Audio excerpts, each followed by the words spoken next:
sa lahat. Lord, isang mapagpahalang umaga sa iyo, Ama, sa banal na Espiritu Santo, sa mahal na Birheng Maria, sa mapagpahalang umaga muli, Panginoon. Lord, narito na naman po kami muli sa iyong banal na harapan, Panginoon. Magpupurit, magpapasalamat sa dakilang mong pangalan. Lord, maraming salamat, Panginoon, sa biyaya at pagpapala ni pinagkaloob mo sa araw na ito para sa amin lahat, Lord. Higit sa lahat, Panginoon, ang narito ngayon sa iyong templo. Maraming salamat, Panginoon, na nakarating kami muli sa iyong gawain, Panginoon. Tunay nga po, Panginoon, ikaw po ang aming sanggalang, ikaw ang aming gabay at sanggalang. Kaya maraming salamat, Panginoon, sa sanggalang na pinagkakaloob para sa amin lahat, Lord. At muli kami humihingi ng habag at awa sa iyo, Panginoon. Ano man ang aming pagkakasala, ano man ang aming pagkukulang, ito ba yung hinihingi namin pa sa iyo, Panginoon, na mapatawad mo kami sa aming mga pagkakasala, Panginoon. Tunay nga po, Panginoon, mahina lamang po kami. Isang dakot na alabog. Kaya Lord, patawarin mo kami, Panginoon, ano man ang aming mga kasalanan sa iyo, Panginoon. Magpupuri kami sa oras na ito, Panginoon. Dalingi kami ng kapatawaran sa iyo, Panginoon, sa aming mga pagkakasala at pagkukulang, Lord. Dalwini ka mo, Panginoon. Gaano karaming aming mga kasalanan. Magbalik loob lamang kami sa iyo, Panginoon. Ipatatawarin mo kami, Panginoon. Kaya Lord, narito kami, Panginoon, sa iyong harapan. Tiklop-lohod po kami humingi ng habag at awa sa iyo, Panginoon, na mapatawad mo kami sa aming mga pagkakasala sa iyo, Panginoon. Kaya Lord, maraming salamat, Panginoon. Natutunan ka namin lapitan para humingi kami ng habag at awa sa iyo sa pagkakasala namin. Maraming salamat, Panginoon. At kung may masama mga espiritu sa loob at labas ng tahanan ito, Panginoon, sa templong ito, Panginoon, itapon mo sa kalaliman ng karagatan para hindi siya makagambala sa gawain namin ito, Panginoon. Ikaw lamang, Lord, ang manatili sa tahanan ito o sa templong ito, Panginoon. Ikaw ang aming dakilang Diyos. At ganoon din po, Panginoon, hiniling ko sa iyo, Panginoon, na buhusan mo ng banal na Espiritu Santo, ang magtatapi, ang maggagaspil hanggang tapik, Panginoon. I-bless mo sila, Panginoon. Pasuin mo ang kanilang mga bibig, para ang kanilang mamutawi sa kanilang mga bibig ay po bawang nagmumula sa kalangitan. Kaya Lord, maraming salamat, Panginoon. Ikaw ang aming sinasambay, ikaw ang aming dinadakila sa araw-araw ng aming pangangailangan. Ikaw po ang nagbibigay sa amin. Kaya maraming salamat, Panginoon. At higit sa lahat ang pag-iingat mo sa aming mga sarili. Maraming salamat, Panginoon. Luwalhati sa Ama, sa Anak, sa Diyos, Espiritu Santo. Para sa una, ngayon, magpakailanman, magpasawalang hanggang. Luwalhati sa Ama, sa Anak, sa Diyos, Espiritu Santo. Para sa una, ngayon, magpakailanman, magpasawalang hanggang. Sa nagkakaisang tinig. Luwalhati sa Ama, sa Anak, sa Espiritu Santo. Kapara sa una, ngayon, magpakailanman, magpasawalang hanggan. Siya nawa. Sa ngalan ng Ama, ng Anak, ng Espiritu Santo. Amen. Awitan natin pa rin, Jesus will throne.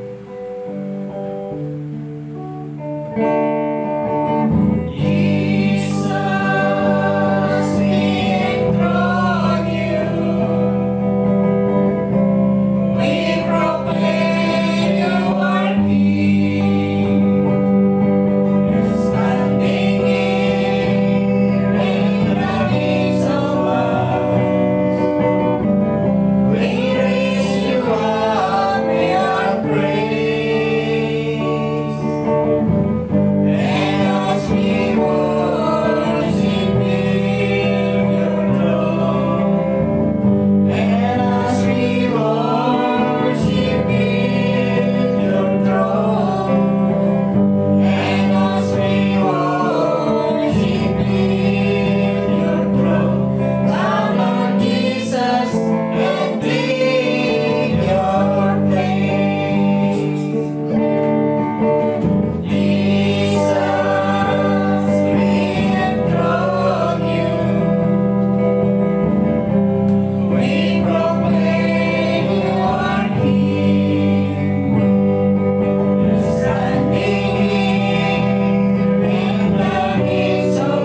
sa cielo. Sa ngalan naman ng Anak ng Espiritu Amen. Santo. Amen. Ngayon naman po, manatili tayo nakatayo. Tawagin natin ang ating magagaspel, si Ate Conching Angel.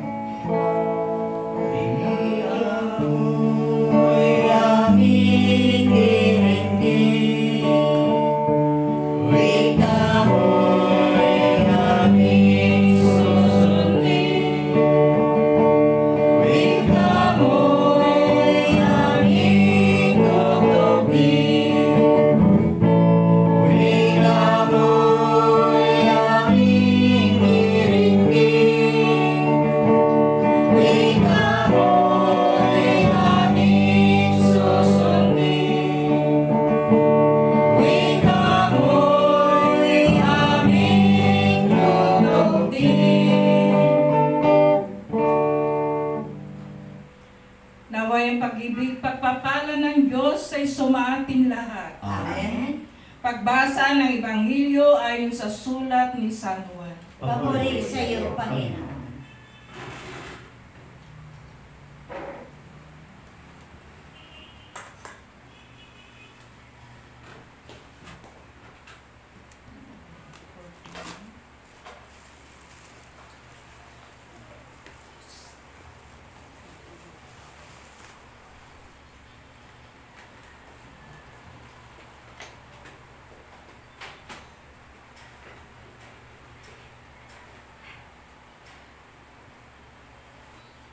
Tandaan ninyo,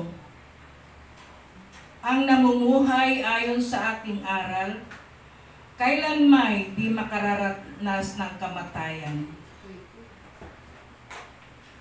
Sinabi ng mga Hudyo, ngayon natitiyak namin na alihan ka nga ng demonyo. Namatay si Abraham at mga propita, pero sinasabi mong hindi mamamatay kailan ang sino man mamuhay ayon sa iyong aral.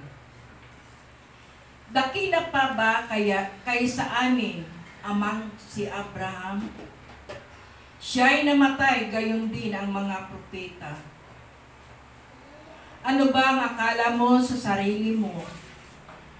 Sumagot si Jesus, kung ako nagpaparangal sa aking sarili, ya'y walang kabuluhan. Ang aking Ama ang nagpaparangal sa akin at sinasabi ninyong siya ang inyong Diyos. Hindi ninyo siya nakikilala, ngunit siya'y nakikilala ko. Kung sabihin kong hindi ko siya nakikilala, ako'y magiging sinungaling na tulad ninyo. Subalit nakikilala ko siya at ginagawa ko ang kanyang sinasabi. Natuwa ang iyong amang si Abraham nang mabatid na makikita niya ang araw ang pagparito ko. Nakita nga niya, ito sa siya'y nagalak. Dahil dito sinabi sa kanya ng mga Hudyo, wala ka pang 50 taon at nakita mo na si Abraham. Sumagot si Jesus, sinabi ko sa inyo, bago'y pinanganak si Abraham, ako na. Dumampot sila ng bato upang siya'y patuhin, ngunit nagtago si Jesus at lumabas ng templo. Mga kapatid, ang mabuting balita ng ating Panginoon. Puri ka namin, Panginoon.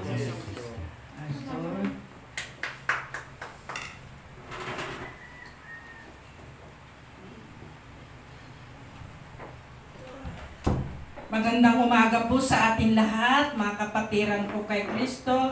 Magandang umaga sa ating elder na ito araw-araw na patuloy gumagabay din at pinapatnubay na ginagamit ng ating Panginoon Kristo sa kanyang pigil na ginawag sa ating lahat. Magandang umaga, Brother Tony, sa inyo lahat, mga kapatiran ko, sa pananampalataya. Magandang umaga po. Amen. Ayan po. At tunay nga ang Panginoon ay patuloy niya binibigyan tayo ng aral o karunungan tungkol sa Kanya. kung paano natin siya makakilala at paano rin tayo rin ay makilala rin niya. Sikapin din natin na tayo'y makilala natin siya upang tayo'y makilala rin niya. Amen? Dahil tunay nga na sa ating Ebanghelyo ay yun ay patuloy na panunuligsa sa Kanya, no? Paggagawa ng mga pananalita, mga hindi kalugod-lugod sa Kanya, no?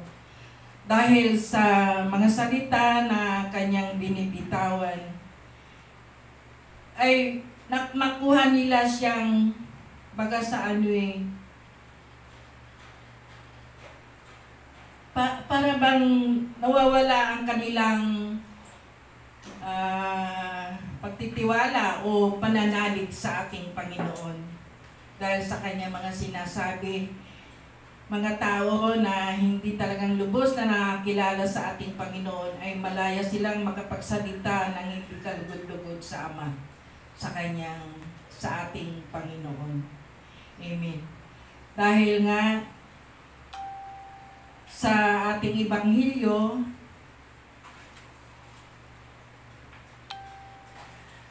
ito yung nakapagano sa ating Panginoon na yung yung huli na lang na nasabi niya. Dahil sa pagsalita ng Panginoon, dahil yung salita ng mga tao sa Kanya na wala ka pang 50 taon, diba? Pinagsabihan siya na gano'n, paano mo masasabi makikilala si Abraham, diba? Sabi nga gano'n sa Kanya. Pero ano sabi ng Panginoon? Sabi niya, hindi pa man, ano ba sabi ng Panginoon dahil sinasabi ko sa inyo, bago pinanganak si Abraham, ako na. Yun ay sinasabi lamang ng ating Panginoon sa ating lahat na hindi natin alam. Kahit sino naman sa atin talaga, wala tayong karunungan na panglangit sa mga sinasabi sa salita ng Diyos na andi dito sa banal na aklat.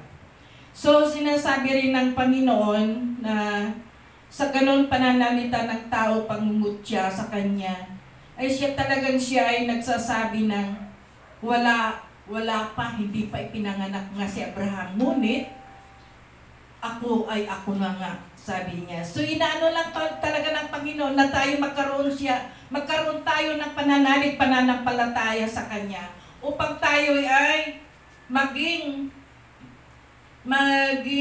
tapat at sumunod tayo sa Kanya. Pananampalataya na tayo ay nananalig sa Kanya mga salita. Amen? Dahil base na lang sa Kanya mga salita na ating naririnig at binabasa, di ba? Doon din naman lang tayo kumukuha ng aral, no? Dahil mga salita niya, nagbibigay din sa atin ng aral kung tayo ay ating tatanggapin at uunawain. Amen ba?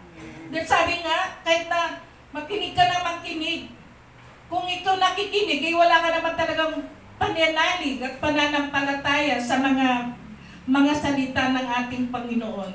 Sabi nga, makinig ka na makinig, wala kang maunawaan, wala kang maririnig, sabi nga ng Diyos. So, ganyan ang ng ating, sa salita ng ating Panginoon ngayon. No, dahil nga,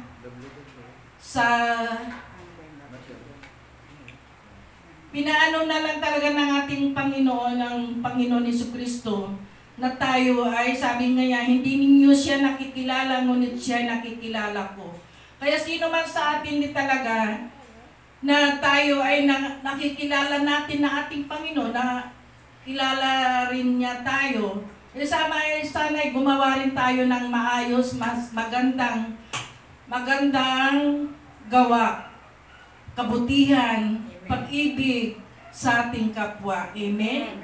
Upang ganap natin na makilala siya ang ating Panginoon. Amen ba? Amen po. Sa pagsunod, paggawa natin ng kabutihan, yun yung daan na tayo ay mapapalapit tayo sa Kanya, maunawaan natin ang Kanyang mga salita. Amen ba? Yung pananampalataya natin, pakikinig sa Kanyang mga salitang buhay, ay sapat na yun upang tayo ay lubos na makilala rin natin na ating Panginoon. Dahil tunay nga, sabi nga, dito nga sa ating Panginoon, sabi niya,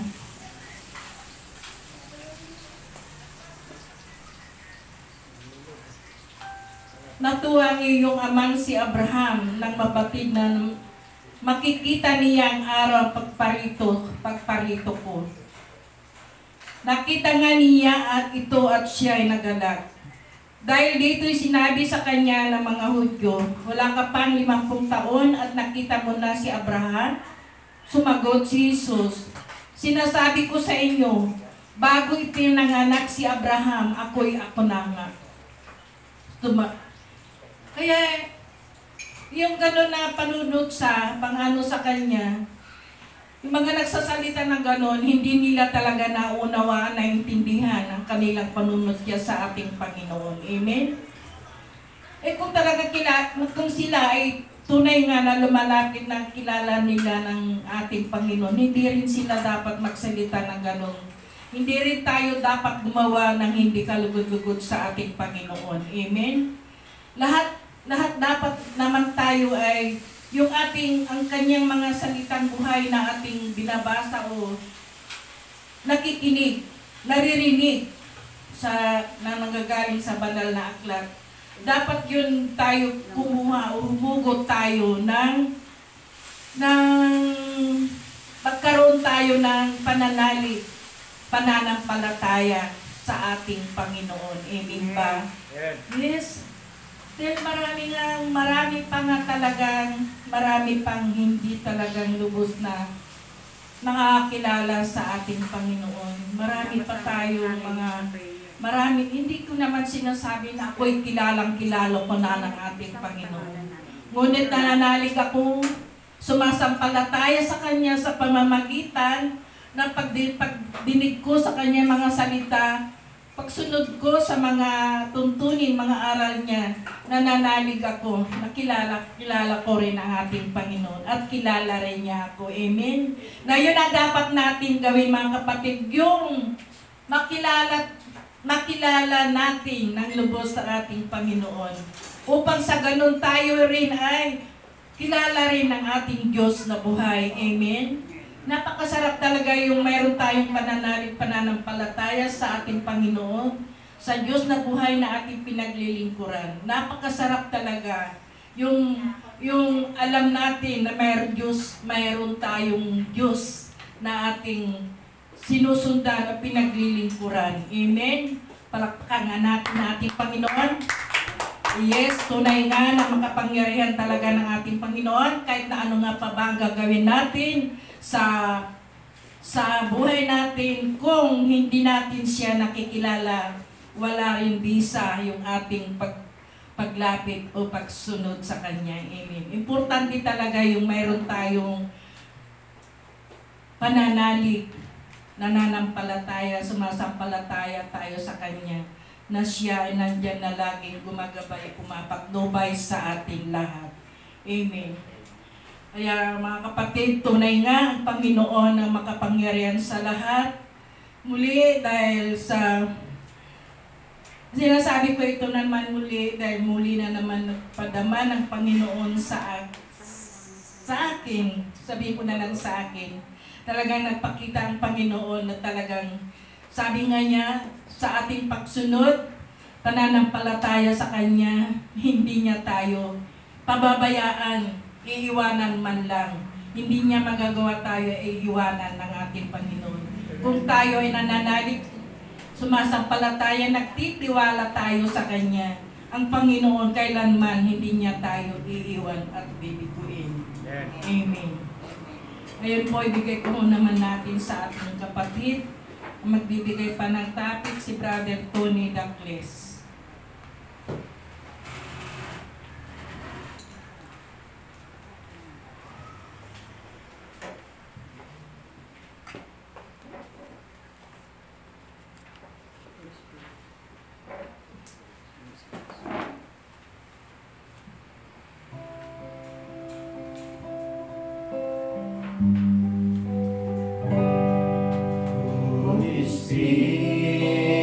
Spirit, come, make my ears to hear, make my eyes to see, make my mouth to speak, make my heart to sing, and my hands to reach out and touch the word in your love. Holy Spirit, come, make my ears to hear, make my eyes to see, make my mouth to speak, make my heart to sing, and my hands to reach out and touch the word in your love. Holy Spirit, come, make my ears to hear, make my eyes to see, make my mouth to speak, make my heart to sing, and my hands to reach out and touch the word in your love. Yes, Lord. Magandang umaga po sa iyo, Diyos Suway. Mahal Banal na Espiritu Santo. Kasama po ng ating mahal na ina. Salamat po, Ama, muli po niyo kami tinawag sa oras na ito, sa umagang ito, upang kami sama-samang magpuri at magpasalamat sa mga biyayang ipinagkaloob niyo sa bawat isa sa amin. Ang buhay na ito na patuloy po itinurugtungan sa araw-araw. Salamat din po, Ama, sa mga tagapanood na magpahanggang ngayon. Sila ang nakasubaybay sa banal na gawain na ito. Salamat po sa pangangalaga po ninyo sa aming mga mahal sa buhay na iniwanan po namin sa aming mga tahanan. Salamat din po, Ama, sa pagliligtas ninyo sa bawat mga naglalakbay.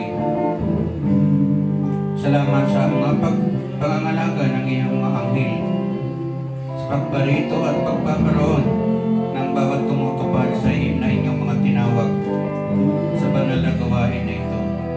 Gayun din po, Ama, ang mga sumusubaybay sa kanilang mga tahanan.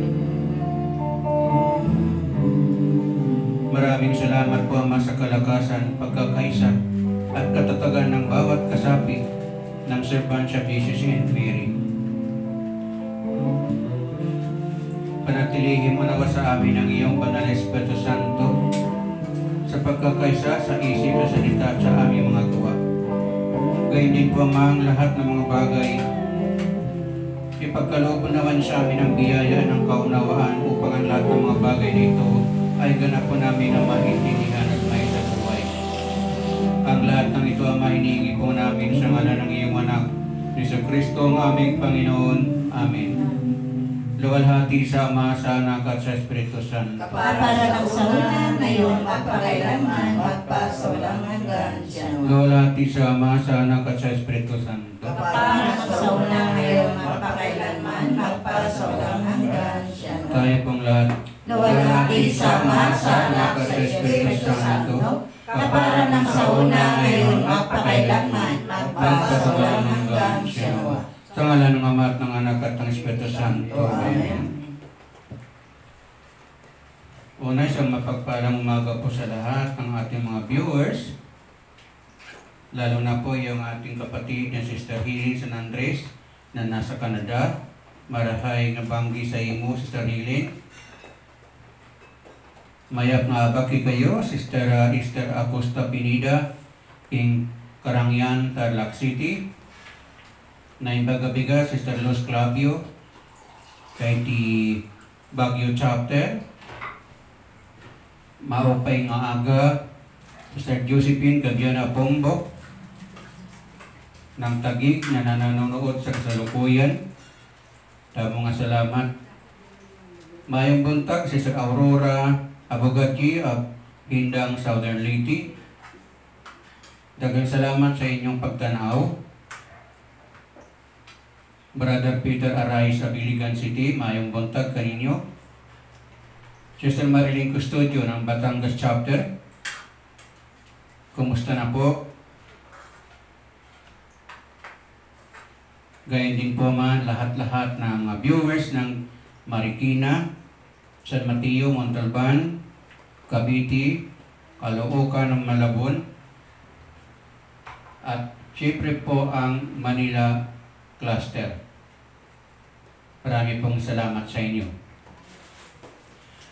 Sa pagbabalik tanaw po ng ating gospel, dito po yung pagdududa ng mga Hudyo tungkol sa pagka-Diyos ni Jesus. Sapagkat ang sinasabi nila doon na papaano wala ka pang 50, wala ka pang 50 taon, ay nakita mo na si Abraham. So dito hindi sila magkasundo. Kaya sila ibabatuhin ng mga Hudyo sapagkat nilalapastangan nila ang Diyos ayon sa kanila. So malinaw po na sinasabi po dito ang lahat ng mga sinapangangaral ni Kristo ay hindi po nila pinapaniwalaan. Kaya sabi nga nila, hindi sa mga mabuti mong gawa kaya ka namin babatuhin kung hindi sa iyong pagpapanggap na ikaw ay Diyos. Amen? Amen. Kaya't ang ating pong paksain sa umagang ito po ay pinamagatang sinabi ba ni Jesus na siya ay Diyos? Pakinggan po natin kung sinabi nga niya ito. Kung ating po tutunghayan, please prepare your Bible. May bababasa ko sa inyo mamaya. Kung tutunghayan po natin ng Juan chapter 14 verse 7 to 10, sabi niya dito, kung ako'y nangakilala ninyo, ay mga kilala ninyo ang aking Ama. Buhat ngayon siya inyong mga kilala, makikilala, at siya inyong nakita. Sinabi sa kanya ni Felipe, Panginoon, ipakita mo sa amin ang Ama, at sapat ito sa amin. Sinabi sa kanya ni Jesus, malaon ng panahong ako'y inyong kasama, at hindi mo ako nakikilala, Felipe. Ang nakakita sa akin ay nakakita sa Ama. Paanong sinasabi mo, ipakita mo sa amin ang Ama? Hindi ka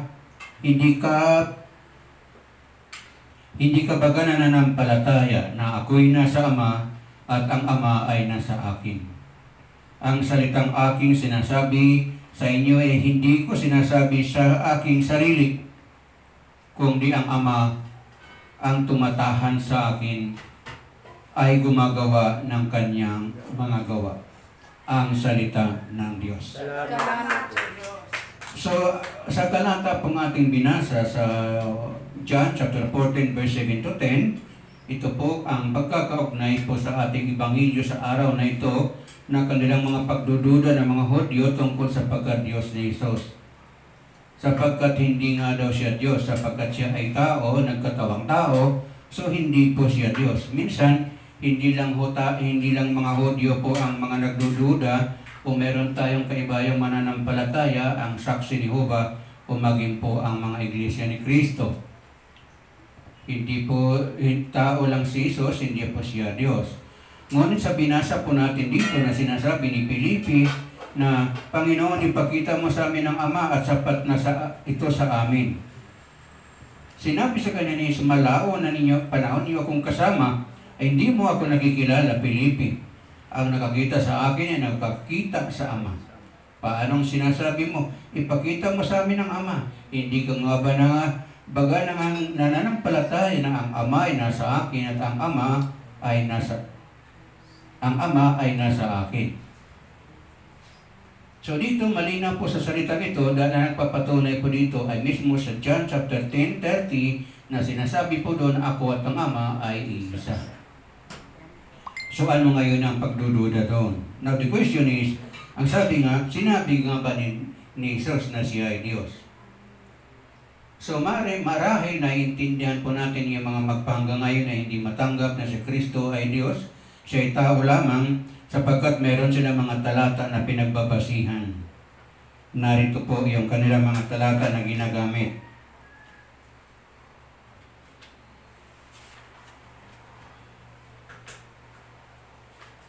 Ating pong babanggitin para po sa kaunawaan ng lahat. Ito daw ay mga talata nagpapatunay na tao lang daw si Kristo at hindi tunay na Diyos. 1 Timoteo chapter 2 verse 5, sabi na dito, siya lamang ang taong tagapamagitan sa atin ng Diyos. Sinabi niya, ako'y isang taong nagsasabi sa inyo ng katotohanan ang aking narinig sa Ama. John chapter 8 verse 40. Sa John chapter 20 verse 17, sinabi niya, aakit ako sa aking Ama na inyong Ama. Sa John chapter 14 verse 28, sinasabi niya dito, sinabi niya, ang Ama ay lalong dakila kaysa sa akin. So dito mga talata, nakakapagduda kung hindi natin nanamnamin kung anong ating binasa kanina sa John chapter 14, 7 to 10. Maging sa 1 Corinto chapter 11 verse 3, sinabi na doon na ang ulo o pinuno niya ay ang Diyos. Sa Mateo 26:39, siya ay nanalangin sa Ama. So kung siya ay Diyos, bakit siya mananalangin sa Diyos? Yan ang kanilang katwiran. Sa Juan chapter 17 verse 1 to 26, siya ay sumamba sa Ama. So ito mga talata na nagbibigay na pinipilit nilang ayaw nilang unawain. Ang talatang ito, inuunawa na bilang literal na pagkaunawa upang pagdudahan ang pagka-Diyos ni Jesus. Una, para maintindihan po natin ng lubos ang ibig sabihin ng talatang nabanggit, ay kailangan banggitin muna ang pahayag ng Biblia tungkol sa misteryo ng pagka-Diyos ni Jesus. Sa 1 Timoteo chapter 3 verse 16, sinasabi dito na ang Diyos ay nahayag ng maging tao. Paano ito naging tao? Siya nang ipanganak ng isang babae. So pag ipinanganak ka, tao ka talaga. Sapagkat ang Espiritu hindi naman ipinanganak. 1 Timoteo 3:15 sa isang version, sabi niya dito, nahayag sa laman ang Diyos. Ang pahayag na ito ay tungkol sa misteryo ng pagka-Diyos ay mariing tinututulan ng mga ibang sikta o mga Hudyo. Para sa kanila, ang Diyos ay Espiritu, walang buto, laman at wala ring dugo. So, ganun nga naman ang Espiritu, walang laman, walang buto, walang dugo. Ito rin ang dahilan kung bakit di nila matanggap na Diyos ang Panginoon Kristo dahil sa nagiging salungat ito sa inaangkin ng pahayag na Gawa chapter 20 verse 28. Anong sinasabi ng Gawa 20:28? Sabi dito, kaya nga ingatan ninyong inyong sarili at ang buong kawan, sa kanila ay itinalaga kayong mga tagapangasiwa sa banal na Espiritu upang pangalagaan ninyo ang iglesia ng Diyos na binili niya ng kanyang sariling dugo. Kaya dito may dugo siya, hindi nga siya Diyos dahil ang Diyos ay Espiritu. So ito ang kanilang mga basihan upang wag nilang paniwalaan na si Jesus nga ay Diyos. Binaniwala nila yung mga talata na binasa natin kanina, yung John chapter 10 verses 14, 7 to 10. Pero si Kristo ang Diyos na nagkatawang tao na tinutukoy sa Gawa chapter 28 verse 20 sa tumubos na iglesia sa pamamagitan ng kanyang sariling dugo. Paano ba sino ba tumubos? Sino ba naipako sa cross na tao na tinubos tayo sa kasalanan? Walang iba kung hindi mismo si Jesus. So tandaan po natin na tatlo sila nakapako doon, pero yung dalawa doon na isang mga tao makasalanan.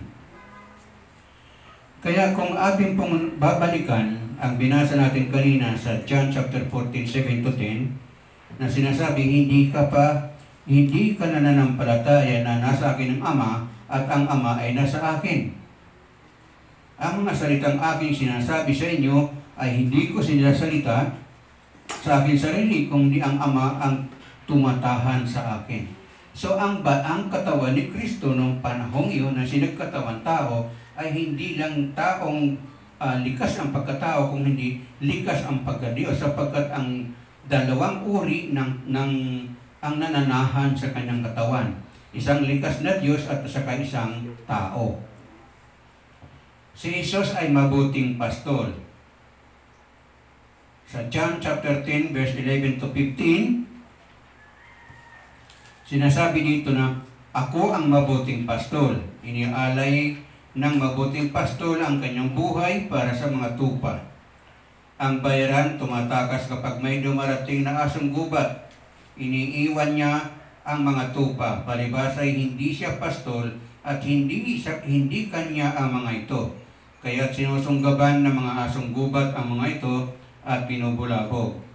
Tumatakas siya, palibhasa bayaran lamang at walang malasakit sa mga tupa. Sa talata 14-15, sabi niya, ako ang mabuting pastol. Kung paanong kilala ako ng Ama, ay siya kilala ko. Gayon din naman, kilala ko ang aking mga tupa at ako naman kilala nila. At inialay ko ang aking buhay para sa aking mga tupa. Ang salita ng Diyos. Salamat sa Diyos. So dito mabibigyan po natin ito ng isang patunay kung bakit nga ba siya ay nagpakamatay sa krus sa kanyang pagmamahal sa lahat ng kanyang mga tupa.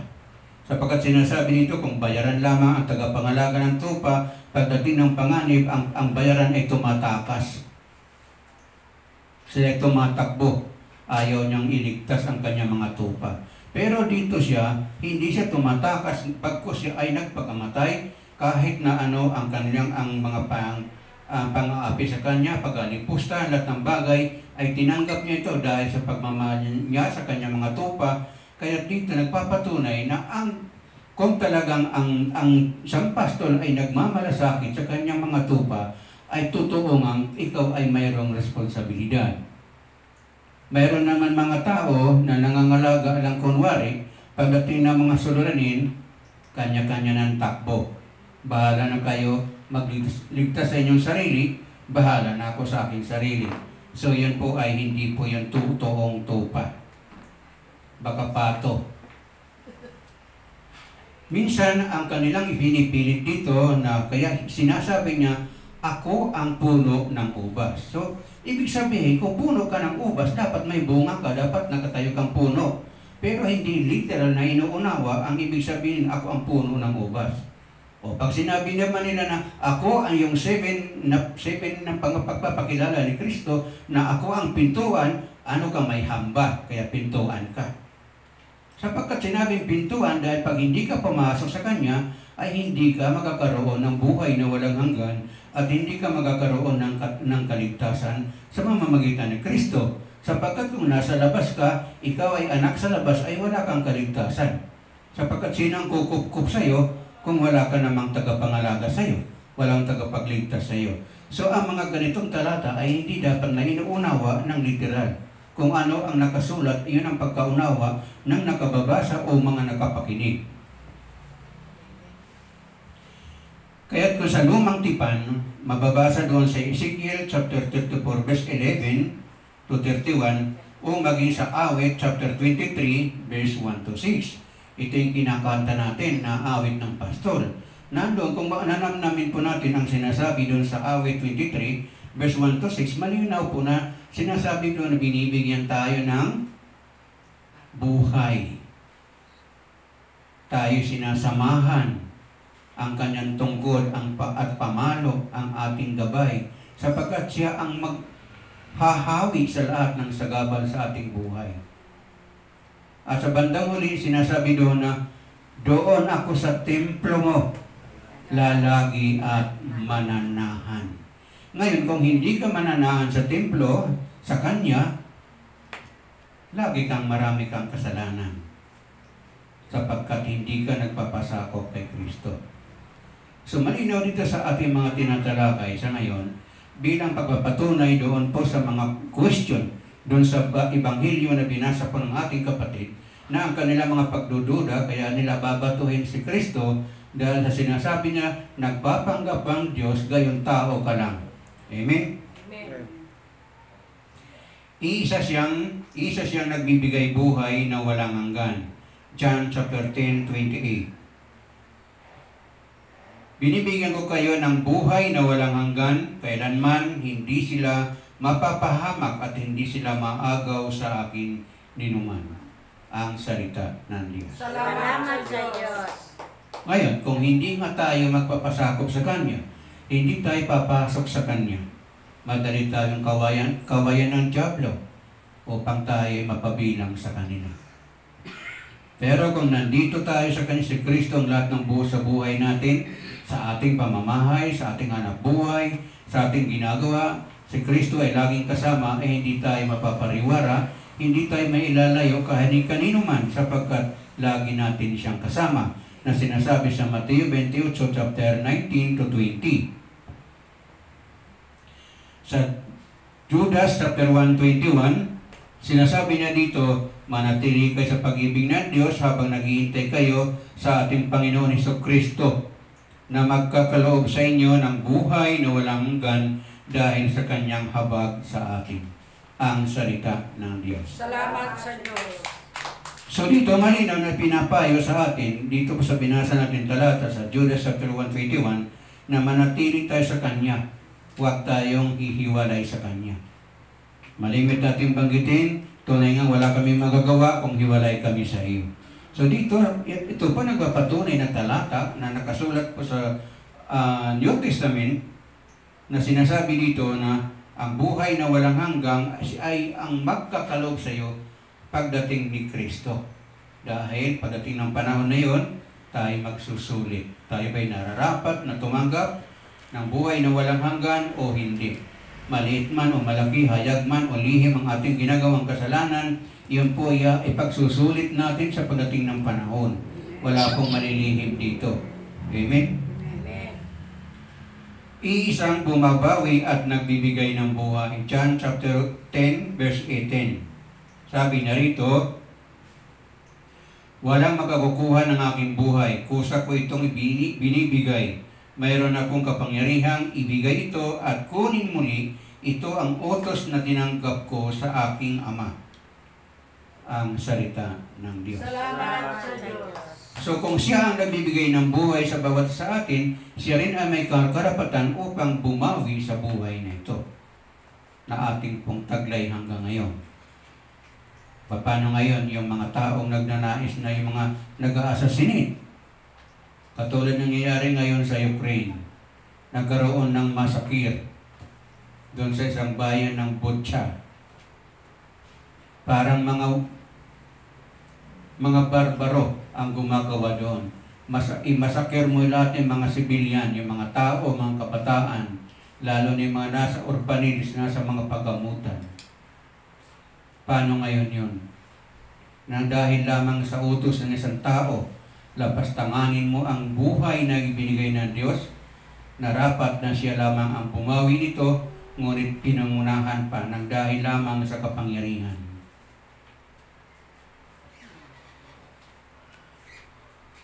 Tandaan po natin na kaya binabago at gustong patayin si Jesus dahil sa nagpapanggap daw siya na Diyos. Kung nagsasabi nga lang si Kristo Jesus na tao siya, wala na sana ang gulo. Diba? Kung aaminin lang niya na tao lang ako, tahimik na siguro ang lahat. Magpahanggang ngayon, hindi na sana kumukontra yung dalawang sikta na yon. Ngunit, tingnan na po natin, bandang hanggang sa katapusan, kung talaga nga bang sinabi ni Jesus na siya ay tao lang talaga. Sa John chapter 10, verse 30, sumagot ang mga pinuno ng mga Hudyo, hindi dahil sa mabubuting gawa kaya ka namin babatuhin, kung hindi dahil sa paglapastangan mo sa Diyos, sapagkat nagpapanggap kang Diyos bagamat tao ka lamang. Ang salita ng Diyos. Salamat sa Diyos. So ito yung kanilang mga pagdududa, yung mga nandoon sa gospel kanina. Sapagkat dito, malinaw na ayaw nilang tanggapin. Magpahanggang ngayon, nagkaroon ako ng kapitbahay na Hudyo na nasa Laguna. Talagang sinasabi sa akin hanggang ngayon, naghihintay pa kami ng pagdating ng Mesiyas. Hindi pa siya dumarating. Sabi ko, ano kaya ito? Galing ka, Hudyo ka, galing ka ng Israel, magpahanggang ngayon, wala ka pa rin. Hindi ka pa pala nabuksan ang kanyang kaisipan. Nalulungkot ako doon. Minsan, dahil sila kumakain sila isang beses lang isang araw. Hindi ko alam kung yun talaga ang style nila. So alaga kong abutan ng mga prutas na inaani namin doon. So nagkakakwentuhan kami, talagang siya hindi pa nila tinatanggap. Naghihintay pa nila na darating pa ang Kristo, ang Mesiyas, at hindi nga si Kristo. Kababayan po nila yun. Tandaan po natin, pansinin po natin, sabi, nagpapanggap daw na Diyos, bagamat tao ka lang. Kung ang pagpapakilala niya sa sanlibutan, itao siya, siguradong hindi na siya papatayin at ipapako sa krus ng mga tao. At kung tao ang magpapakilala sa kanya, gaya ni Stephen sa Gawa chapter 7, 54 to 70, hindi na sana pinatay si Stephen. At kung katotohanan mga kapatid, si Yeshua, si Jesus ay Diyos na naging tao sa 1 Timoteo chapter 3 verse 16. Kaya dito nagkakaroon ng pagkakasalungatan ng pagkaunawa. So kung ating pong babasahin ang Isaías chapter 9 verse 6, pakibasa. Isaías 9:6.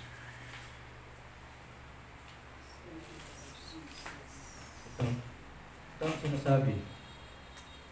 Sapagkat ipinanganak ang isang sanggol na lalaki at siya ang mamamahala sa atin. Siya ang hangang tagapagpayo, ang makapangyarihang Diyos, walang hanggang Ama, ang prinsipe ng kapayapaan, ang salita ng Diyos. See? Sa lumang tipan pa lamang, malinaw po sa binabanggit sa Isaiah chapter 9 verse 6 na binabanggit dito na siya sapagkat isinilang ang isang sanggol na lalaki para sa atin ibibigay sa kanya ang pamamahala at siya itatawagin kahangahangang tagapayo, makapangyarihang Diyos, walang hanggang Ama, prinsipe ng kapayapaan. Kung dito pa lang sa talatang ito, iisa, paano pa yung John chapter 10 verse 30? Paano nila ngayon kine-question yun? Isa lumang tipan pa lang, malinaw ng pagkakasulat dito. Amen? Amen. Pakibasa ang 1 John chapter 5:20.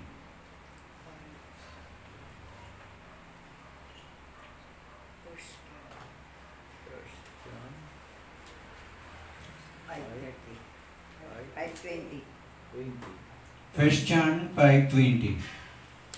Ito ang sinasabi. At nalalaman nating naparito ang anak ng Diyos at binigyan niya tayo ng pangunawa upang makilala natin ang tunay na Diyos at tayo na sa tunay na Diyos sa kanyang anak na si Jesucristo.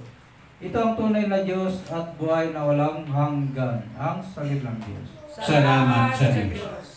So sa binasa po natin sa lumang tipan sa Isaiah chapter 9 verse 6, ano ngayon ang kaugnayan nitong 1 Juan 5:20? Magkaugnay po yan sa lumang tipan at ang bagong tipan.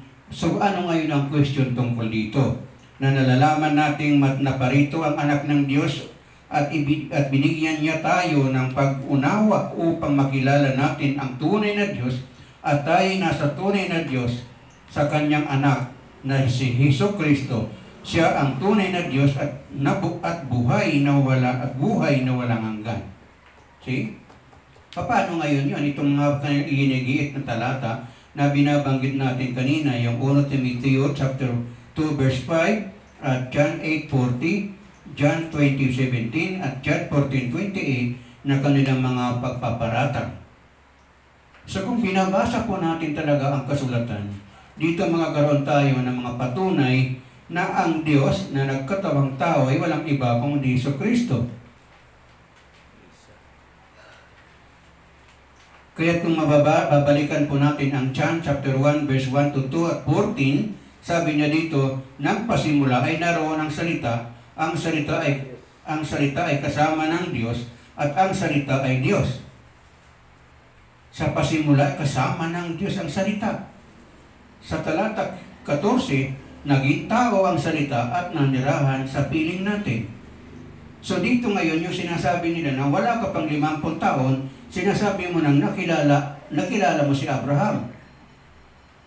O ito ngayon, dahil sa umpisa, ang Diyos ay salita lamang. Bago siya naging tao. Paano siya naging tao? Noong siya isilang ng isang birhen. Nung siya isilang, ano ang nangyari? Nakipamuhay siya na sa piling natin at nakasama natin. Nakasama ng mga apostol. So ang liwanag ng mga sinasabi rito. So kung ang noong panahon yun, bago palalangin ang sanlibutan, siya ay salita na, dahil ang sanlibutan ay ginawa na sa mamagitan ng mga salita, nakasama niyang gawin natin ang lalangin natin ang sanlibutan, lalangin natin ang tao. Paano ngayon na hindi naiintindihan? Kung dito palang malinaw na ang Diyos nung nagpasimula naroon ang salita. Ang salita ay kasama ng Diyos at ang salita ay Diyos. Diba? Sa talata 2 sabi niya, sa pasimula ay kasama ng Diyos ang salita. Naging tao ang salita at nanirahan sa piling namin.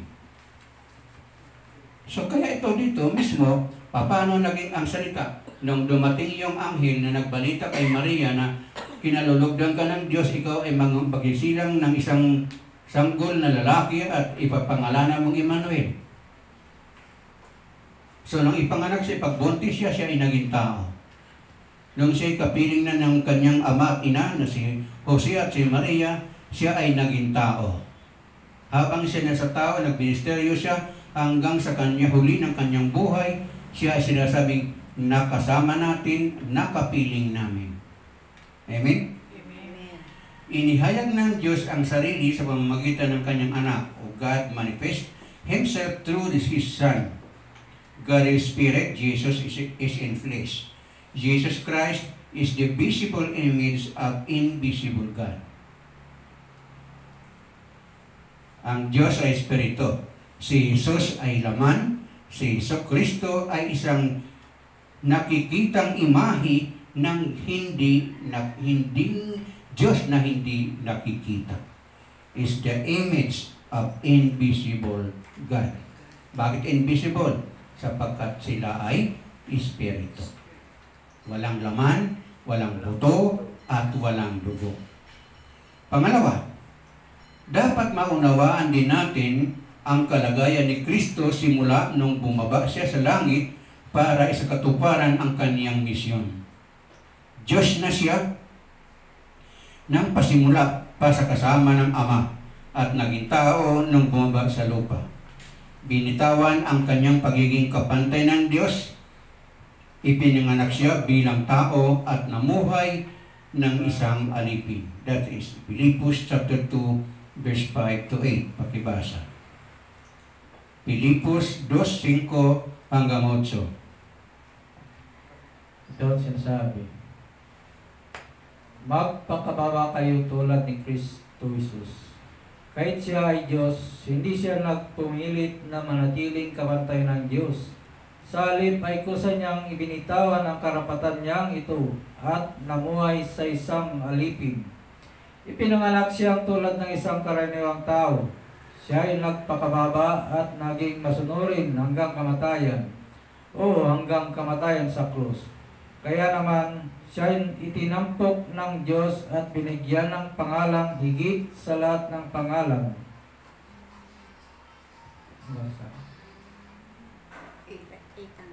Okay, Ang salita ng Diyos. Salamat sa Diyos. So dito sa talatang ito, sa Pilipos 2:5 hanggang 8, malinaw po dito na binabanggit sa Pilipos na binitawan lang ni Kristo ang kanyang pagiging kapantay ng Diyos, hindi ang kanyang pagka-Diyos.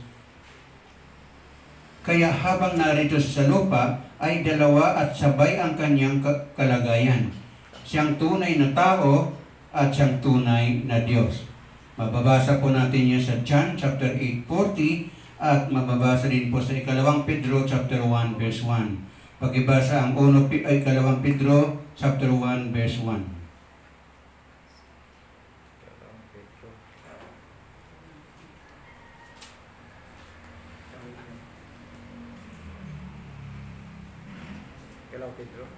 Oh. Unang Pedro 1. 2 Pedro chapter 1 verse 1. Ito ang sinasabi.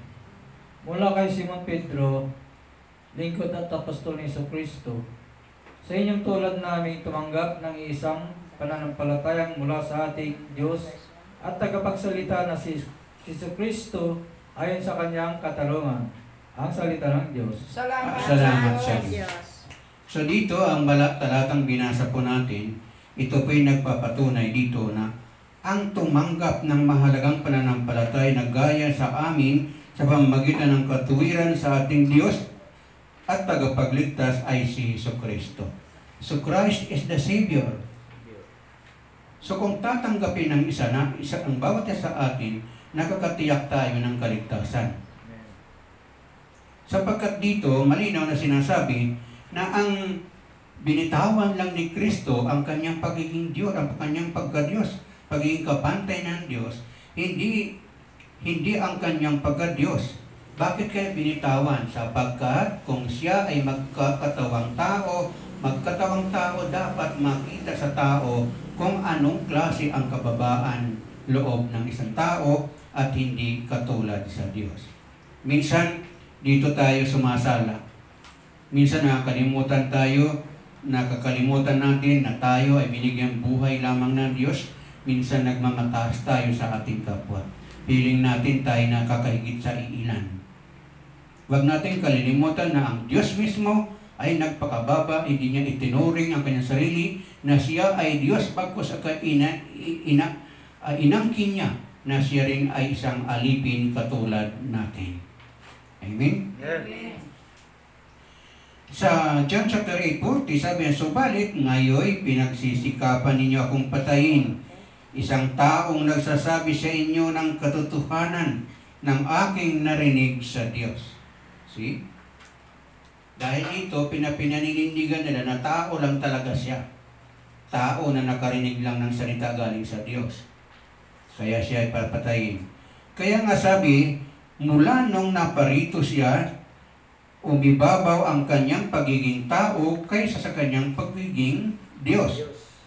Kaya naging ulo niya ang Diyos sa 1 Corinto chapter 11 verse 3. Pagibasa. 1 Corinthians chapter 11 verse 3.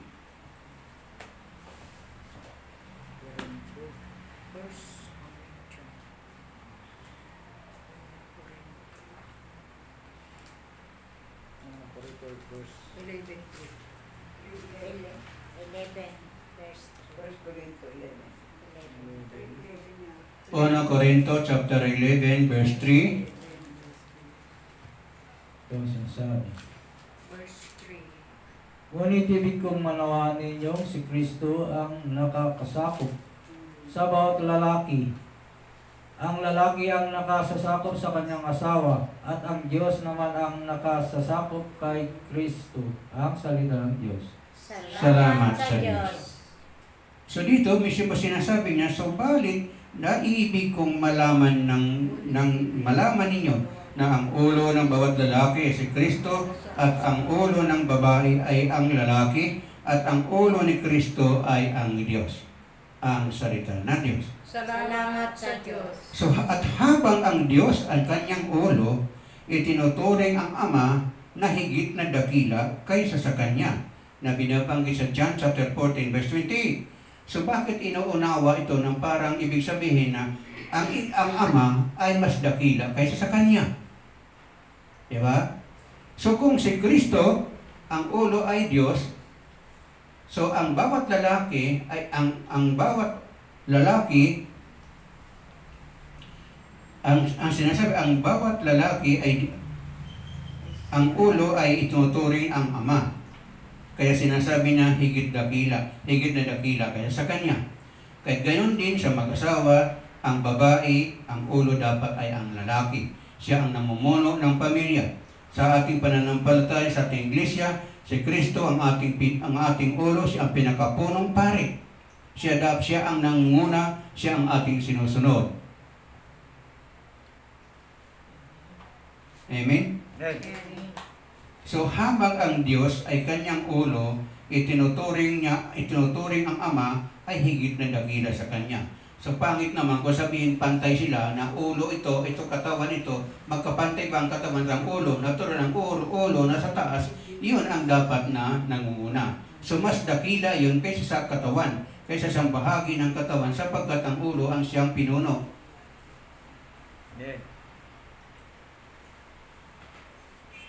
Kaya sinasabi sa John chapter 14:28, narinig ninyong sinabi ko sa inyo, ako ay aalis at babalik ako sa inyo. Kung ako'y inyong minamahal, kayo yung magagalak sapagkat ako'y pupunta sa Ama, sapagkat ang Ama ay higit na dakila kaysa sa akin. Yun po yung paliwanag kanina sa John chapter 28. Habang ang Diyos ay ang kanyang ulo, itinuturing ang Ama na higit sa kanyang higit na dakila kaysa sa kanya. Hindi ibig sabihin niya na hindi magkaiba sila. Hindi po yun ang ibig sabihin. Sinabi niya ang Ama ay higit na dakila sa akin bilang pagtanggap sa kanyang kalagayan bilang tao. Hindi ba nagkatawan tao siya? So nagkatawan tao ka, kailangan i-consider mo na ang Diyos, ang Ama ay higit sa iyo. Sapagkat tao ka naman, tao ka na. Nagkatawan tao ka. So ang bilang pagkakilala sa kanyang ulo, pero kahit sinabi ni Kristo na ito ay hindi nangangahulugan na hindi na siya Diyos. Sapagkat likas kay Kristo ang buong pagka-Diyos kahit na siya ay nagkatawang tao na mababasa po natin sa Colossus chapter 2 verse 9. Basa. Colossus chapter 2 verse 9. Ito ang sinasabi. Sapagkat ang buong kalikasan ng Diyos ay nasa kay Kristo nang siya ay maging tao, ang salita ng Diyos. Salamat sa Diyos. Ano bang ibig sabihin na nagkatawang tao? Nagpanggap ka. Na may nabasa ako sa YouTube, may napanood pala, nagreklamo kay Tulpo, yung isang babae. Dahil yung kanya naging partner, nagpanggap daw na lalaki. So binabawi niya lahat yung kanilang napundar, kanya mga naibigay sapagkat nagpanggap na babae. So dito sa sinasabi, dito kanina, si Kristo ay nagkatawang tao. Sapagkat likas kay Kristo ang buong pagka-Diyos, kahit na siya ay nagkatawang tao. Anong ibig sabihin na nagkatawang tao? Hello? Nariyan pa ba kayo? Ang nagkatawang tao, ibig sabihin ito'y pansamantalang pagiging tao, hindi habang buhay na nagiging tao. Kaya kung matatandaan natin, si Kristo ay namuhay dito sa lupa ng ilang taon? 33 years. Ilang taon siya nagministeryo? 3.5 years. Pero, kung babasahin natin ang banal na kasulatan, 12 taon siya, lagi na siya sa sinaguga. Nagbabasa ng mga kasulatan. So, ang pangunawa ng ibang sikta, ang pagiging Diyos daw ni Kristo ay nagsimula nung siya ay ipinanganak ni Maria. Hindi po totoo yun. Kung babalikan natin yung John chapter 1 verse 1, 2 hanggang 14, hindi po doon nagsisimula. Then kasama na siya ng likhain ang sanlibutan, kasama siya doon ng likhain natin ang tao ayon sa ating wangis. So, ibig sabihin, itong pag nagkatawan tao siya, pansamantalang naging tao habang ginagampanan ang kanyang tungkulin bilang natatanging tao na tagapamagitan sa atin, sa Diyos at sa mga tao. Doon sa binabanggit nila na 1 Timoteo chapter 2 verse 5. Sapagkat iisa ang Diyos, ang tanging si Jesucristo, lamang ang taong tagapamagitan sa atin at sa Diyos. Iyon po yung sinasabi doon kanina na binabanggit po natin. Si Kristo lamang ang taong tagapamagitan na nag-isang Diyos sa lahat ng tao dahil si Kristo si Kristo ang katawang tao ng Diyos. At nung natupad na ang kanyang tungkulin, ibinalik sa kanya ang kaluwalhatian taglay sa piling ng Ama bago pa likhain ang sanlibutan. That is John chapter 17 verse 5. Ganito ang sinasabi niya dito. Kaya, Ama, ipagkaloob mo sa akin ngayon ang iyong harapan ng kaluwalhatian taglay ko sa piling mo bago pa likhain ang sanlibutan. Ang salita ng Diyos. Salamat sa So, naintindihan na natin ngayon kung bakit nagkatawan tao siya, hindi ipinantay ang kanyang sarili bilang Diyos, kung hindi siya ay naging tao at siya ay nagsilbing alipin. Ito pong patunay sa chapter 17 verse 5 na hiningi niya muli ang kaluwalhatian sa Ama sapagkat natapos na niya gampanan ang kanyang tungkulin sa pagmiministeryo dito sa sanlibutan. Kita? Paano ngayon yung mga kumu-question? Sila ba'y nasa tamang landasin ng kaligtasan o nasa daan ng kapahamakan? Malinaw po yun. Kaya Ama, ipagkaloob mo sa akin ngayon ang iyong harapan at kaluwalhatiang taglay ko. Malinaw po, taglay ko. Ibig sabihin na from the start. Doon pa lang sa John chapter 1 verse 1, taglay ko na ang kaluwalhatiang ito. Ibalik mo sa akin. Hello? Parang ano ah. Ganun na yung utak ko.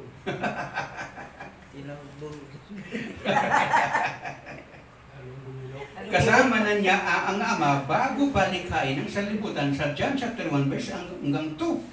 Diba? So itong John chapter 17, 17:5, ito nagpapatunay para maintindihan natin na nung siya ay nagkatawang tao, hindi siya kapantay ng kanyang kapangyarihan sapagkat hinubad niya ito na binasa natin sa Filipos chapter 2 verse 5 to 8. So dito ngayon, hinihingi niya na ibalik ang kapangyarihan na taglay ko noon pa man. Hello? Hello? Naalala ng utak ko. Sabi nung sinabi ko sa kanya, ito yung topic nyo. Uy, ayoko yun, ang hirap yun, ipaliwan. Nagtatanggihanan nila ito. Ewan ko, bakit ayaw nila itong gampanan? Kasi dito, pag ating punanam namin itong ating tinatalakay na dito na maintindihan natin kung bakit nga siya ay nagkatawang tao. Amen? Ang mga katagang iyan ay nasabi ni Kristo habang siya nga ay tao at hindi kapantay ng Diyos. Ito'y pagpapakita niya ng pagpapakumbaba at pagpaparangal sa Diyos tulad ng pamamaraan ng mga ordinaryong tao sa pagluwalhati sa Diyos.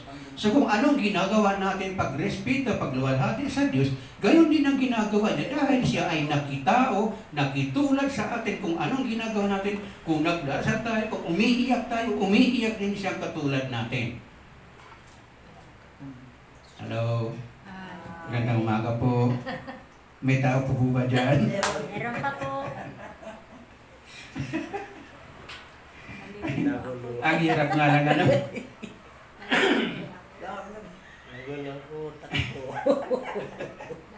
Kailangan isama niya ang sarili niya at sabihin, aking Ama at inyong Ama bilang simpleng paraan ng pagpapakilala sa Diyos at para ipahayag sa lahat na tayo ay mga anak ng Diyos. We are all children of God. Sabi niya, aking Ama upang ipayag sa Diyos ang Ama na nagsugo sa Kanya, kasabay dito ang Kanyang pakikiisa sa Ama, ang salita ng Diyos. Salamat sa Diyos. Yes. Malinaw na ba? O lumalabo? Pag lumalabo, hindi ko na kasalanan yun. Basta ako sinisikap kong sa tulong ng Espiritu na maintindihan natin ito. Kasi binasa niya sa Gospel kanina na maraming agam-agam ang mga Hudyo, hindi lang mga Hudyo, kahit ito sa atin. Meron tayong mga kaibayang mananampalataya na ganun ang kanilang pananaw.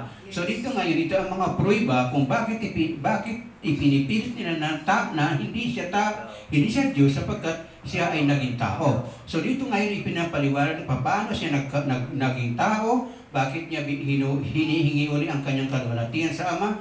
Nang taglay ko, noong ba manguna? See?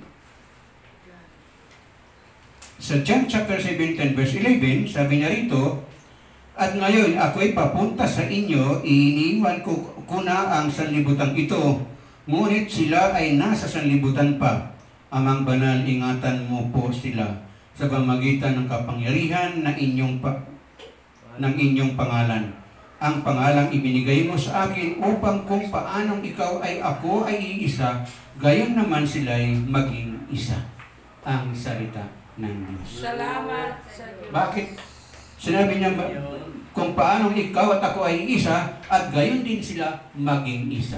Sapagkat sinasabi kanina, ang ulo ay ang Ama at ang anak ay ang lalaki ay ang ulo ng babae at kung ang ulo ni Kristo ay ang Diyos. So kung ang ating iglesia ang ating ulo, lahat tayo sakop, lahat tayo nagipag-isa, so kabahagi tayo, sinasabi niya, paano ikaw ay naging isa at sila na may naway maging isa. Sapagkat isang pananampalataya, isang bautismo, at isang nagkaloob nito. Kung walang iba kung hindi si Jesucristo. Amen? Kaya dito sa John chapter 14, 17, sabi niya, kung ako'y kilala ninyo, kilala na rin ninyo ang aking Ama. Mula ngayon ay kilala na ninyo siya at inyo na nakita ang salita ng Diyos. So if you know my Father, kung kilala ninyo, if you know me, then you know my Father. Mula ngayon, from now on, ay kilala ninyo siya at inyo na nakita. Diba?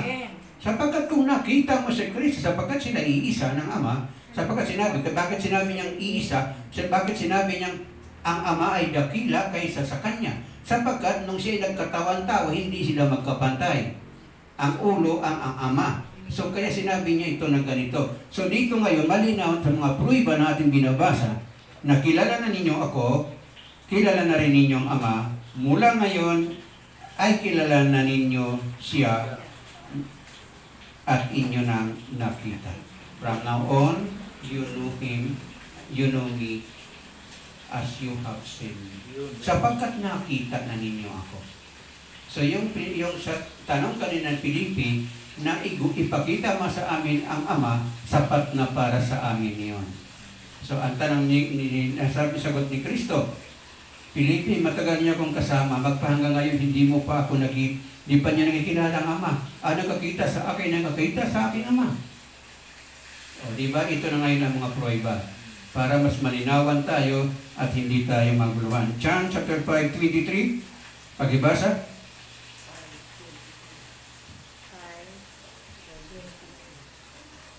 Cinco 23. Ito yung sinasabi. Upang parangalan ng lahat ng ang anak ng tao, tulad ng kanilang nagpaparangal sa Ama, ang hindi nagpaparangal sa anak ay hindi nagpaparangal sa Amang nagsugo sa anak. Ang salita ng Diyos. Salamat sa Diyos. Paano kita magpaparangal? Yung pagsunod, pagtupad, pagbigay ng galang, pagbibigay ng kalawalhatian. Kung hindi mo binibigyan kalawalhatian ng anak, gayon din ng Ama. Kung binibigyan natin kalawalhatian ng Ama, binibigyan natin ng kalawalhatian ng anak. sapagkat ito sila ay iisa. Sapagkat ito na ngayong kapatunay, sinasabi niya dito sa John chapter 10:30 na ako at ang Ama ay isa.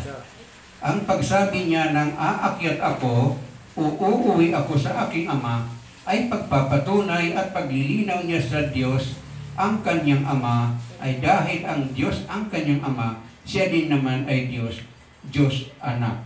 Sa John chapter 1:18. Kaya habang siya ay tao, hindi kapantay ng Diyos, ay nagsasabi ay ang pagsabi niya na sa aking Diyos na inyong Diyos, ang pagkakilala niya sa Ama bilang kanyang Diyos.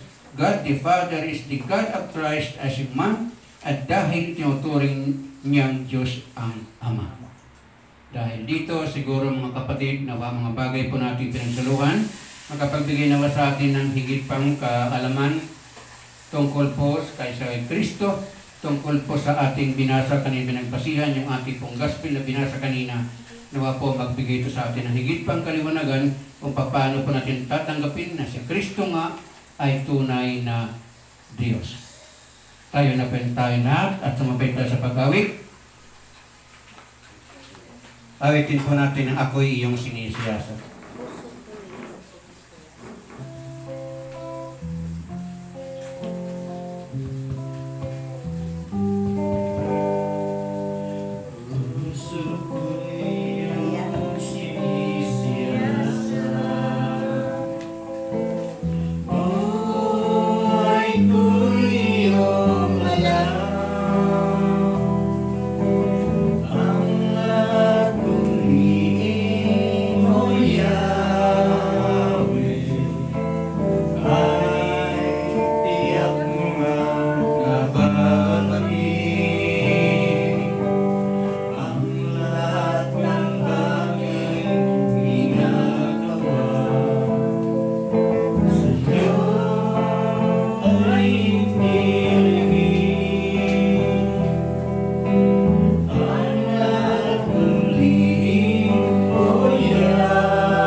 Awitin po natin ang Lord for all my sins.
paglilinis po ninyo sa aming mga karumihan.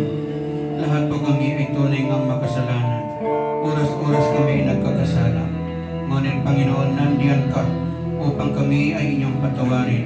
Sa oras na kami ay tumatawag at lumalapit sa iyo, upang hingin po namin ang kapatawaran ng aming mga pagkukulang. Gayun din po ang mga nanonood sa kanilang mga tahanan. Ano man po ang kanilang managawang mga pagkakasala, itinataas po namin ang mga bagay na ito upang sila man inyong patawarin at inyong pong linisin at madama po nilang kagaanan ng kanilang pamumuhay, kagalingan ng kanilang mga karamdaman sa pag-aawa sa makasalanan. Ang lahat ng ito, Ama, binabalik po namin ang papuri para salamat sa paglilinis po ninyo sa aming puso at kaisipan, ang mga bagay na nagpaparumi sa aming pamumuhay araw-araw. Sa pagpapatawad na ito, Ama, muli ka naming papupurihan at pasalamatan ang tatlong persona sa pamamagitan pa ng awiting ito. Glorify thy name, Father, I love you.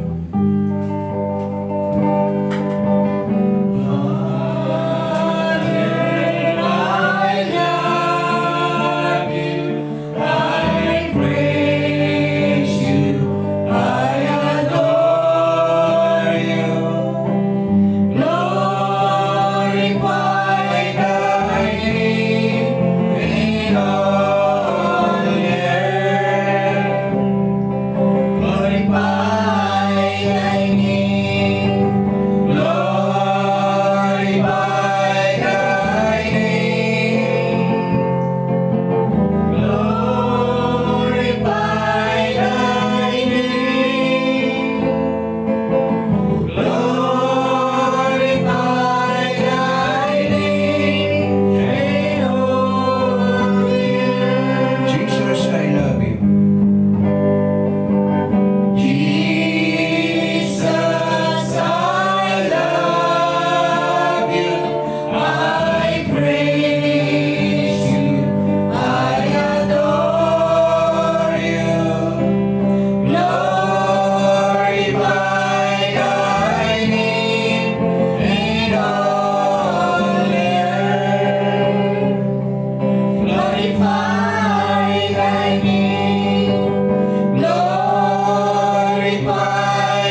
Holy Spirit, I need you.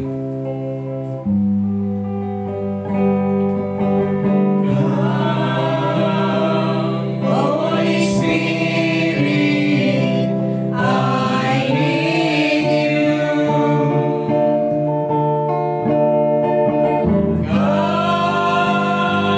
Holy Spirit, I pray.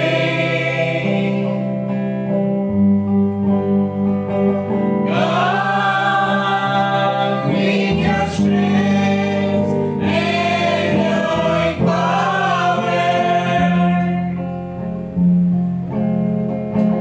God, with your own special way, God, like a spring in the desert, God, to the weary of soul, Lord, let your sweet healing power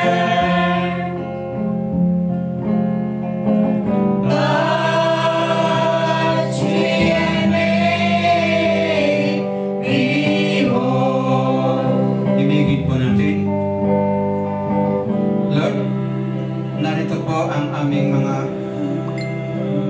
may mga kahilingan, kagalingan po sa kanilang mga karamdaman para po sa special intention for Juliana Torres, kagalingan ng aming pong kapatid niya si Sister Beatrice Bituon. Lord, sila yung operahan. Nawa po kayo mag-opera, kayo pong umawag sa kanya. Gayun din pong aming mga kapatid na meron pang mga karamdaman.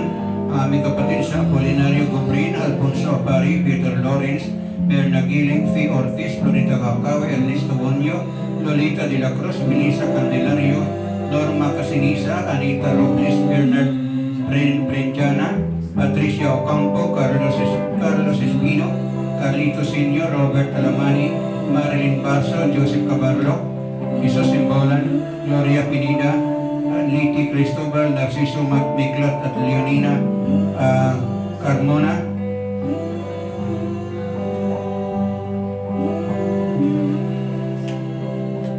May Belisario, Esther Pinida, Roger Torres, Rosalia Gobren, Juanito Bayona, Percival Inocencio, Leonidas Dusal Ilip, Efrain Ilip, Rinaldo Amado, Chas Francis Amado, Christian Amado, na ipuin ang puso ng Panginoon para lumapit sa gawain ng Panginoon, Mary Ann de la Cruz, Joey and April Tuma, Prediher Elector, Milagros Agor, Dominador Molina,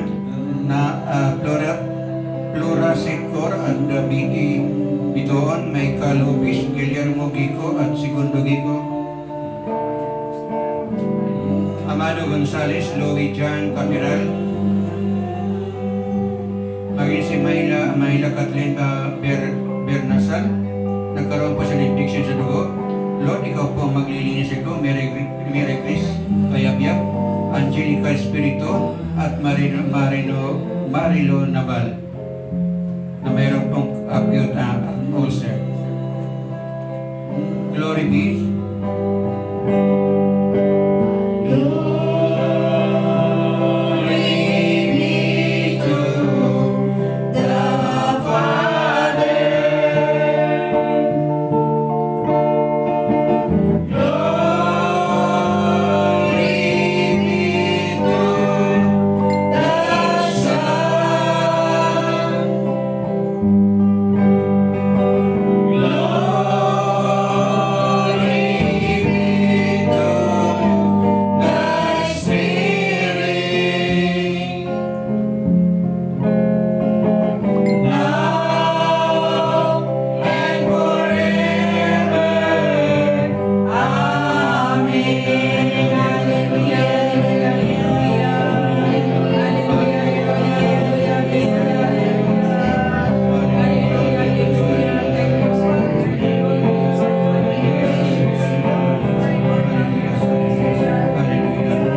Ipahid po tayo ng langis sa ating ulo at sumabay po tayo sa pag-awit.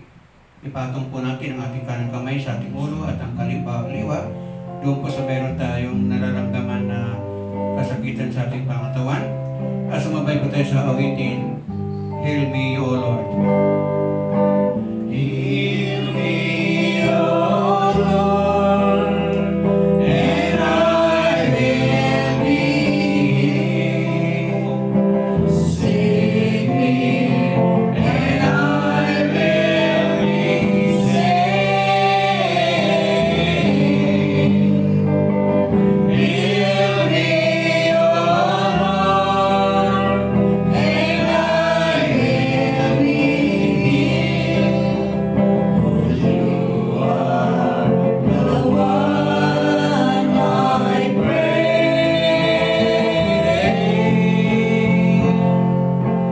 You are the one I praise. Hear me, O Lord, and I will be healed. Save me, and I will be saved. Hear me, O Lord, and I will be healed. For you are the one I pray. You are the one I pray. Maraming salamat po, Ama, sa kami inyong pinagaling at kami ay magaling na sa lahat ng aming karamdaman sa pamamagitan po ng iyong anak ni sa Kristo ang aming Panginoon. Sa pagpapagaling po sa ating Panginoon Diyos, marapat po lamang na tayo magpasalamat. Awitin po natin ang Give Thanks. Give thanks with a grateful heart. Give thanks to the Holy One. Give thanks because He's given Jesus Christ, His Son. Give thanks with a grateful heart. Give thanks to the Holy One. Give thanks because He's given Jesus Christ, His Son. And now let the weak say, I am strong. Let the poor say, I am rich because of what the Lord has done for us. And now let the weak say, I am strong. Let the poor say, I am rich because of what the Lord has done for us. Give thanks, give thanks, give thanks. Glory be to the Father, to the Son, and to the Holy Spirit. As was in the beginning, now and ever shall be, world without end. Amen. Glory be to the Father, to the Son, and to the Holy Spirit. As was in the beginning, is now, and ever shall be, world without end. Amen. All together. Glory be to the Father, to the Son, and the Holy Spirit, as was in the beginning, is now, and ever shall be, world without end. In the name of the Father, the Son, and the Holy Spirit. Amen. Oh, I love you with the love of the Lord.